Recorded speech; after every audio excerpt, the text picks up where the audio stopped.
If you were asked to picture a strong community, you might picture your neighborhood. This is my neighborhood.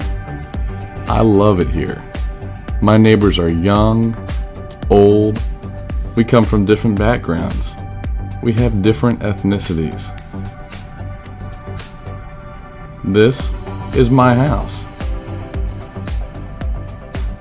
But there's a problem. I don't know many of my neighbors. And how in the world am I supposed to share the hope and joy of Jesus Christ if I don't even know who they are?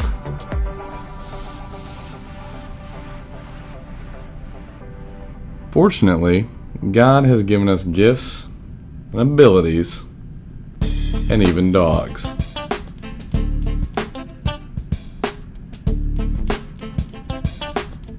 Yep, that's right. Even wonderful dogs. Now I know what you're thinking. Mark, what in the world do these furry creatures have to do with spreading the kingdom of God? Well, I'll tell you what. Dogs are a fantastic way of breaking down the natural barriers that occur between people. And let's be honest, if you're not willing to stop and talk with someone who's walking a dog, you might not be worth talking to in the first place.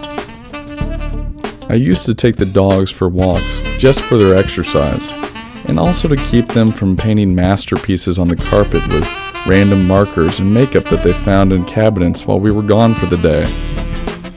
Recently, I've been much more intentional about not just passing somebody by and saying hello, but actually stopping and introducing myself. I even had the opportunity to ask some of them why we don't know our neighbors anymore, and what we could do to maybe foster some better community. I don't think it's a priority anymore. I think everybody's busy, but yeah, probably people are busier than they used to be. I think the family breakdown has a lot to do with it. For me, I think people are busy these days.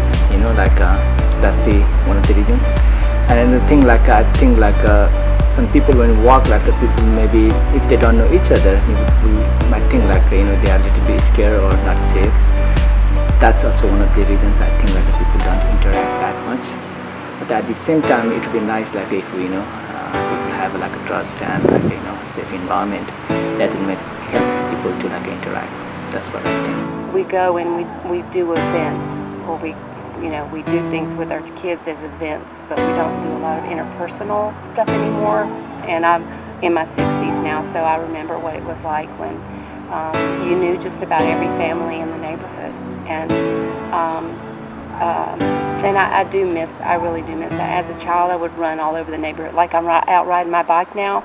I love to be outside, and I love to be talking to people and things like that. And so I was running all over the neighborhood and visiting, and so I do miss that. Well, it would be a community of, less crime. Number one, less crime. And like I said, more oneness, more unity. Yeah, and I think when you got more oneness, more unity, and togetherness, you have less crime. But I do wish that they would do some things. Just like a potluck. I would love that. There should be a kind of program or get together things, small things so that we would get to know each other. I think in our community, if you have a swimming pool or something like that, they small barbecue party, or I think they do sometimes, but not that often. So I think that kind of things will help us to get to know each other. After listening to my neighbors, my next goal is to maybe host a block party or some sort of potluck. Now I know that walking my dogs isn't going to start some sort of revival in my neighborhood, but you have to start where you can. And for me, that was with my dogs.